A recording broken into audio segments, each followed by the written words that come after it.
This is the 2015 Jaguar XJL Portfolio all-wheel drive. Now it's a little bit longer than the standard XJ, which means that it's a little bit heavier and a little bit slower and a little bit less nimble.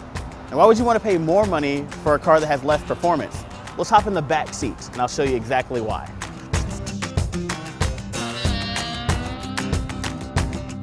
Now the 5 inches of additional length pretty much translates directly into 5 more inches of leg room. So you've got a lot of room to kind of spread out back here, particularly this seat right here, the rear passenger side seat, which has a little bit of control over the front passenger seat.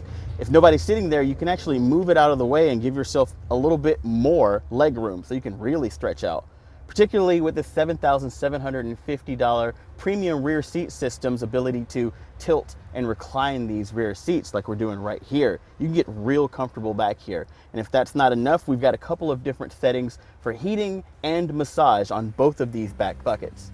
Now that premium system is also going to add these 2 10-inch screens that you see right here that are going to give us some sort of control over infotainment and things like route previews if we're navigating.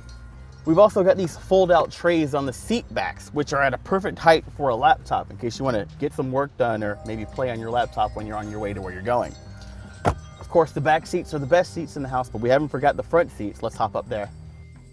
Now, we haven't forgotten about the driver. The XJL Portfolio has a lot of creature comforts that are going to make the front seat a very comfortable place to be as well, including these really nice leather seats that are going to include heated and cooled surfaces. We've also got an $800 massage package that's going to add a little bit of back rubbing up here too, so I'm comfortable while I'm driving. Now on the dashboard, we've got a pair of screens. Front and center, we've got a digital instrument cluster. It's not really my favorite digital instrument cluster. I don't really like the fake chrome on here, but design is subjective and that's just my opinion. And down in the center stack, we've got Jaguar's 8-inch touchscreen navigation system, which has seen a lot of upgrades over the years since the XJ has been introduced. But those are just mostly styling upgrades. The organization is still a little bit complicated. There's still a lot of buttons on the screen at any given time, and it still kind of has this weird gradient look to it. Everything just looks a little over-designed. Now we've seen that the next generation of this system is coming and we're really looking forward to that, but as we are right here, it's starting to look a little bit long in the tooth.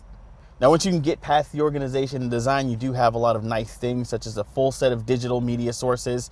We've got an 825 watt Meridian audio system here that sounds fantastic. And we've also got navigation with traffic. It's not the most accurate traffic, but it will route around incidents, and that's good. Now under the hood, you'll find a 3-liter supercharged V6 engine putting out 340 horsepower and 332 pound-feet of torque. Now that's not an overwhelming amount of power, but it is definitely an adequate amount of power in a vehicle like this where speed is not the thing, comfort is. Now that engine is going to be mated with an 8-speed automatic transmission, putting power to all 4 wheels in this example. And the shifts you get from that automatic transmission are very crisp.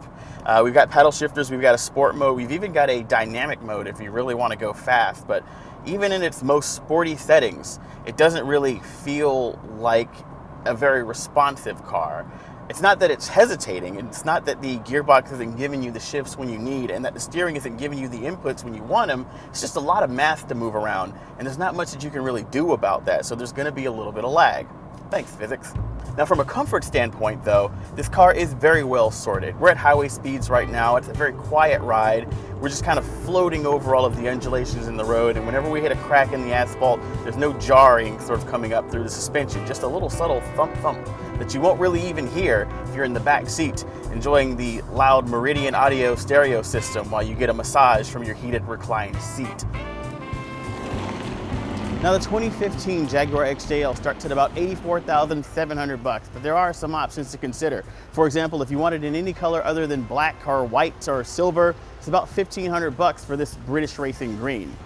The XJL is a good car to drive, but it's an even better car to be driven in, particularly this $96,660 example with the very awesome rear seat amenities.